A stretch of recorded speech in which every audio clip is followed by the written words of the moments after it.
తమిళనాడులో మరొక అత్యంత ఘోరమైన సంఘటన జరిగింది.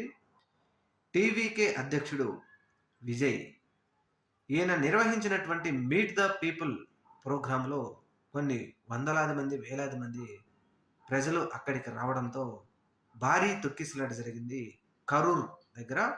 ముఖ్యంగా ఈ కరూర్ దగ్గర జరిగిన తొక్కిసలాటలో 38 మంది మరణించినట్టుగా విశ్వసనీయ సమాచారం.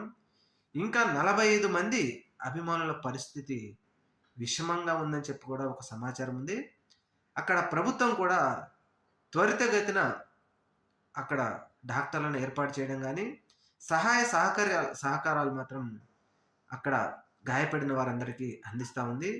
ఏది ఏమైనా ఇలాంటి కార్యక్రమాలు జరిగినప్పుడు అభిమానులకు అండగా ఉండాలి. ముఖ్యంగా పోలీసులు కూడా ఇక్కడ నిర్లక్ష్యంగా వ్యవహరించారు అనే ఒక వార్త అయితే వస్తూ ఉంది. ఏది ఏమైనా 38 మంది అభిమానులు చనిపోవడం మాత్రం అత్యంత బాధాకరం. అది కూడా ఒక పార్టీ మీటింగ్‌కి వెళ్లి చనిపోవడం ఇంకా అత్యంత బాధాకరం.